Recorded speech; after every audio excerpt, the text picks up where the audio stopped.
శ్రీవారి లడ్డూపై అసత్య ప్రచారం బట్టబయలు కావడంతో డైవర్షన్ పాలిటిక్స్ కు కూటమి ప్రభుత్వం దిగజారిందని, అందులో భాగమే మాజీ మంత్రి వైసీపీ నేత అంబటి రాంబాబుపై జరిగిన దాడిని వైఎస్ఆర్ కాంగ్రెస్ పార్టీ అంబేద్కర్ కోనసీమ జిల్లా అధ్యక్షుడు చిల్ల జగ్గిరెడ్డి అన్నారు. అంబేద్కర్ కోనసీమ జిల్లా రావులపాలెంలో ఆదివారం జగ్గిరెడ్డి ఆధ్వర్యంలో మాజీ మంత్రి అంబటి రాంబాబుపై జరిగిన దాడిని ఖండిస్తూ ఆ పార్టీ నాయకులు, కార్యకర్తలు నిరసన ర్యాలీ నిర్వహించారు.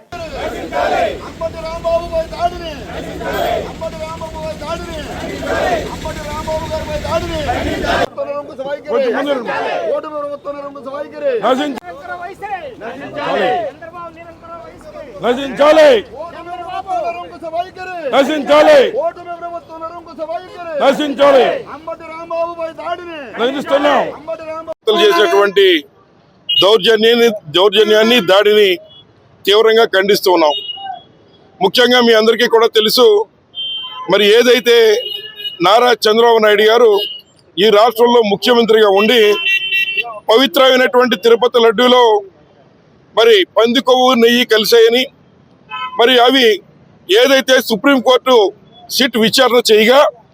నారా చంద్రబాబు నాయుడు గారు చెప్పినటువంటి మాటలు తప్పని యావత్ దేశం, అదేవిధంగా రాష్ట్రం అంతా కూడా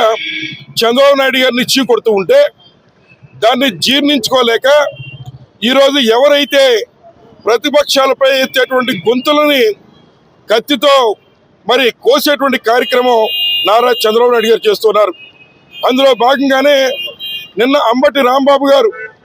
ఆయన ఏదైతే అక్రమంగా పెట్టినటువంటి, ప్రజల్లో భావోద్వేగాలు రెచ్చగొట్టే విధంగా పెట్టినటువంటి ఫ్లెక్స్ని తొలగించండి,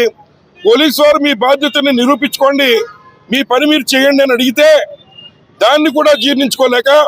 ఈరోజు అటువంటి కార్యక్రమాలకి ఒత్తాసు పలుకుతూ మరి ఏదైతే ఆయన ఒక వెహికల్లో వెళ్తూ ఉంటే ఆయన వెహికల్ని ఆపి ఆయన్ని బూతులు తిడుతూ ఉంటే ఆయన కూడా మరి ప్రతిదాడి చేసేటువంటి భాగంలో మరి ఆయన ఏదో మాట మాట్లాడితే దాన్ని సాకుగా చూపించి ఒక పథకం ప్రకారం ఈరోజు రాష్ట్రంలో జరుగుతున్నటువంటి ఏదైతే గీతం కాలేజీలో జరుగుతున్నటువంటి భూదోపిడి, అలాగే తిరుపతి లడ్డూలో మరి నెయ్యి ఏదైతే కొవ్వు కలిసింది, పంది కొవ్వు కలిసింది అనేటువంటి తప్పుడు మాటలు చెప్పిన చంద్రబాబు నాయుడు గారి నైజాన్ని ఖండిస్తున్నారనేటువంటి కారణంతో ఇవాళ అంబటి రాంబాబు గారి ఇంటిపై దాడి చేసి వారి కుటుంబ సభ్యులు ఇంట్లో ఉండగానే వారి ఇల్లంతా కూడా నాశనం చేసి వారి పార్టీ ఆఫీసును కూడా ధ్వంసం చేసి భయాందోళన రేకెత్తించే విధంగా ఇవాళ ఈ ఆటవిక ప్రభుత్వం ఉందని చెప్పి సందర్భంగా నేను మనవి చేస్తూ ఉన్నా. ఎవరైతే ఈరోజు ఇక్కడ ఉన్నటువంటి తిరుపతి లడ్డూపై కానీ లేదా విశాఖపట్నం భూదోపిడి, నేను అడుగుతున్నా ఏదైతే ఉన్నటువంటి విలేకరులందరూ కూడా మీ ఎవరికైనా మీ బిడ్డలకి ఉచితంగా ఒక సీటు గీతం కాలేజీ వాళ్ళు ఇచ్చారని అడుగుతున్నా, లేదా ఎవరికైనా రాష్ట్రంలో పేద పిల్లలు చదువుకోవడానికి ఫీజులు తగ్గించారా ఈ గీతం కాలేజీలో అడుగుతున్నా. అటువంటి కాలేజీలకి ఏదైతే ప్రైవేట్ కాలేజీలకి ముఖ్యంగా మరి లోకేష్ గారి యొక్క తోడుల కాలేజీకి 54 ఎకరాల భూమిని, 1000 కోట్లు ఉన్నటువంటి భూమిని ఇవాళ తన సొంత బంధువులకి ఆయన మార్చేసుకునేటువంటి కార్యక్రమాన్ని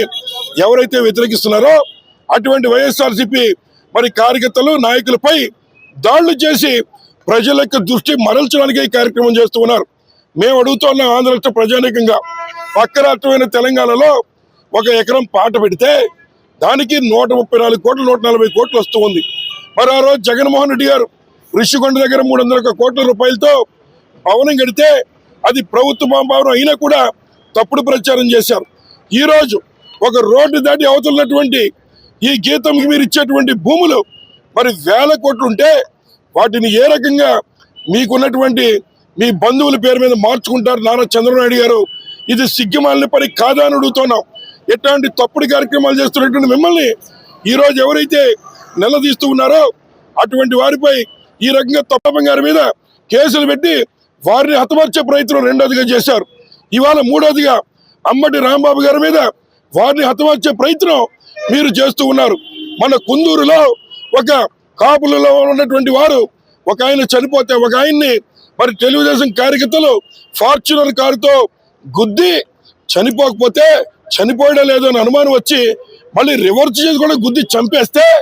మీ పార్టీలో కనీసం మాటలు పెగలట్లేదు, నోరు పెగలట్లేదు ఈ పవన్ కళ్యాణ్ గారికి అని చెప్పి సందర్భంగా మనవి చేస్తూ ఉన్నా.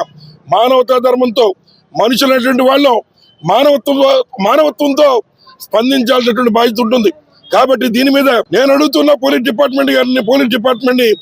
డీజీపీ గారిని, మీరు దగ్గరలో ఆఫీసులో ఉన్నారు, ఒక మహిళ ఎవరైతే మాజీ హోమ్ మినిస్టర్ కనీసం వచ్చి మీ ఎస్పీ గారిని కలుస్తారంటే కూడా అపాయింట్మెంట్ ఇవ్వకుండా, ఈ రాష్ట్రంలో ఉన్నటువంటి సామాన్యులకు ఎటువంటి రక్షణ లేకుండా ఉన్నటువంటి మంత్రులను సైతం మంత్రుల ఇళ్లపై, మాజీ మంత్రుల ఇళ్లపై దాడిని మీరు ఏ రకంగా సమర్థించుకుంటారని డీజీపీ గారిని అడుగుతున్నా. వారు నిజంగా వారు ఐపీఎస్ చదువుంటే వారు దానికి రాజీనామా చేసి ఇంటికి వెళ్ళాలని ఈ సందర్భంగా మేము తెలియజేస్తూ ఉన్నాం. అలాగే తెలుగుదేశం పార్టీ నాయకులు, మీరు ఏదైనా ప్రతిపక్షాలు ఏదైనా విషయం మాట్లాడితే దానికి సమాధానం చెప్పేటువంటి జవాబు మీ దగ్గర లేకపోతే ఇట్లాంటి దాడులు చేయడం హేయమైన చర్యగా